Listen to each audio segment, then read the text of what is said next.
Canada's spat with China has worsened in the past week alone. And it's hard to say what the bigger problem is. The raw facts of all of this? The fact that the Trudeau government really isn't doing much in response to it, or that people aren't even really necessarily aware of all this. The stories aren't being amplified, they're not getting out there all that much, and therefore people aren't being able to get outraged, frustrated about it, and demanding their government do something in response. So the latest development, you probably know that US Vice President Mike Pence came to Canada and he met with Justin Trudeau. Now the news that the feds chose to leak about what they discuss is they said that Trudeau was going to bring up the abortion issue to Mike Pence, which is total nonsense. It's both virtue signaling and it's an attempt to take that issue and somehow use it to harm Andrew Scheer, to say, oh, conservatives are going to do just that and right here in Canada, and only Justin Trudeau can save you and so forth. I mean, it's nonsense because Mike Pence, whatever his personal views may be, he's a federal politician, and the abortion laws in the US are changing on a state level, and Justin Trudeau is, of course, not an American politician, he's a Canadian one. So what does it have to do with anything? And we also know that there have been some deals that have been really damaged by the fact that Justin Trudeau has focused on his pet issues and not kept his eye on the ball and really focused on the actual issue they were there to talk about. So that's a big problem in and of itself. I will say, though, one thing that seemed to happen quite productively is Pence and Trudeau together issued a statement calling on China to release our detainees, Michael Kovrig and Michael Spavor. That's good news. Full points to both Spence and Trudeau for doing that. Here's the problem, though. China responded. And I'm going to read to you what their foreign ministry spokesperson said. This is from Gang Shuang, who said the other day, "We hope that the Canadian side can have a clear understanding of the consequences of endangering itself for the gains of the US and take immediate actions to correct its mistakes so as to spare itself the suffering from growing damage." Wow, that's a threat. He's saying if you keep being friends with the US and if you don't come around to China's side and release Meng Wanzhou, the Huawei CFO who's currently being lawfully detained in Canada, well then we're going to bring more damage upon you, more suffering. He actually used that word. That is a threat coming directly from Beijing, and it is unacceptable. You can't let these things fester. You can't just let them say it.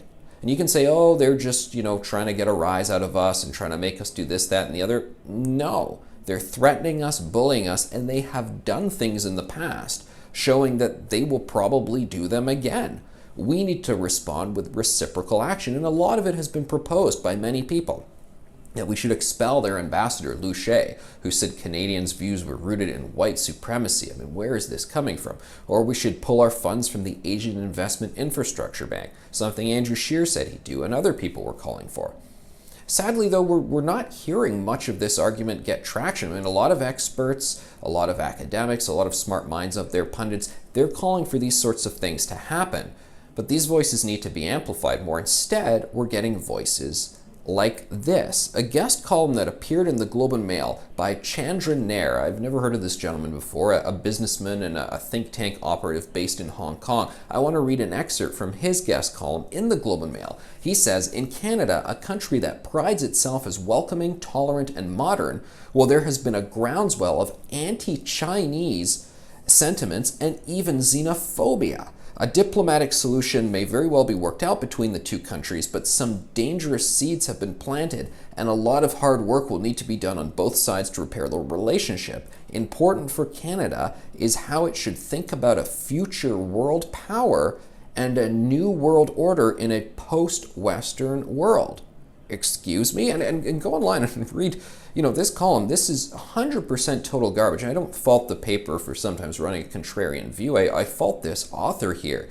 I mean, it seems like it's written directly by spokespeople out of Beijing, accusing us of xenophobia for what? For having a problem that the communists in Beijing are turning the screws on us? I haven't heard a single person in all this conversation say something negative about Chinese Canadians in general based on, their heritage or ethnicity. This is about Beijing and the things they're doing that are unacceptable, and I will be unapologetic in condemning that regime. And I'm not going to tolerate anybody calling us xenophobes for making those statements. A post-Western world, I'm sorry, but I'm quite happy with saying Canada's the best country in the world, glad to have the United States as one of our allies, and I would rather the United States be the dominant superpower for many decades and centuries to come than China, and we should support policies that work towards that outcome. So this is the latest defense. You're not hearing too much from Justin Trudeau on it. Threats of suffering from China. If the time has never been greater to hit back, well, I mean, it is now.